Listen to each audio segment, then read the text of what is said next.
We tend to assume that acquiring a massive bank balance rewires a human being, that 7 or 8 figures somehow makes a person smarter, kinder, or inherently more deserving of respect.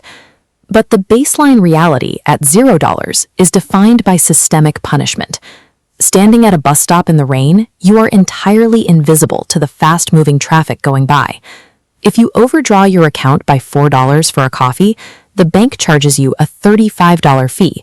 Math that ensures being broke makes you more broke. Shift that same human being into a $150,000 car. When they are pulled over for speeding, the officer offers a friendly warning and a tap on the roof. Meanwhile, the same bank that once ignored their calls now flies an executive out to consult them on emerging market trends.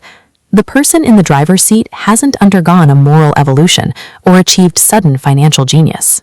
The only variable that shifted between the overdraft penalty and the private consultation was the digital number sitting next to their name. Wealth functions as a systemic lens, determining which version of the world you are allowed to inhabit. As you climb the financial ladder, you are actually purchasing an entirely different set of institutional reactions. At the $200 level, society categorizes you as a liability. People in gas stations subconsciously lock their car doors as you walk past. Your bank quietly siphons away $12 a month in maintenance fees because you don't have enough capital to be worth their attention. At the $2,000 mark, or behind the wheel of a gray 4-door Camry, you become furniture. You are no longer a problem, but you aren't a person yet either. Banks automatically waive your fees, and salesmen suddenly offer coffee and handshakes, sensing a profile they can finally sell products to.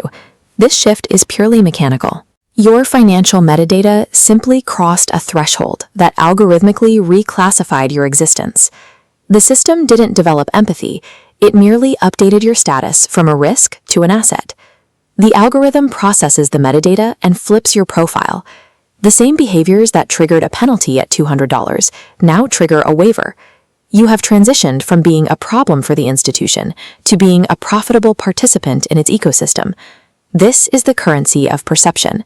You are buying the baseline right to be treated as a human being rather than a statistical threat. Physical laws on the road appear to change based on what you drive. A $1,500 car with a broken taillight often leads to a tense, full-stop police encounter. A $150,000 car is frequently waved on with a casual nod, even when it's moving too fast for the speed limit.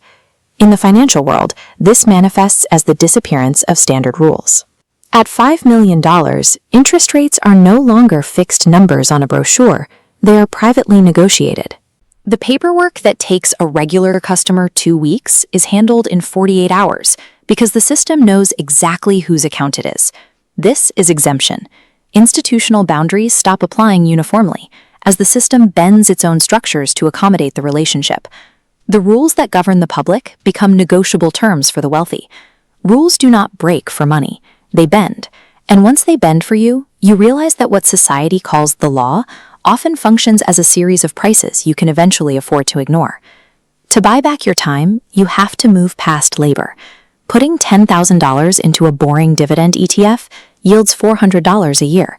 That is the first money in your life not traded for hours at a desk or time spent in traffic. As the timeline accelerates, the snowball effect takes over. That yield eventually scales to $40,000 a year. At this point, the exponential curve overtakes your labor, replacing a full American salary without you ever touching the principal investment.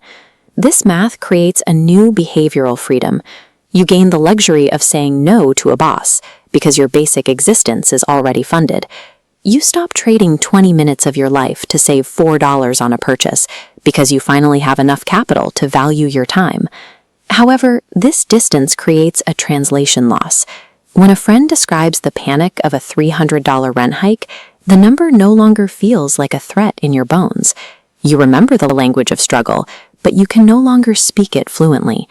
Compounding math successfully purchases your freedom and your mornings, but it quietly isolates you on an altitude where the basic survival concerns of your peers no longer register.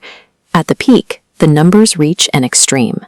You sit in the back of a $500,000 car, earning $1 million salary and managing a $25 million portfolio. Here, you find the final irony of the top tier. You are just as invisible as you were at the best stop. The crowd raising their phones to photograph your arrival is focused entirely on the grille of the car, ignoring the human in the back seat. The system is only looking at the metal. Your life changed because of the thousands of unglamorous choices made over 15 years.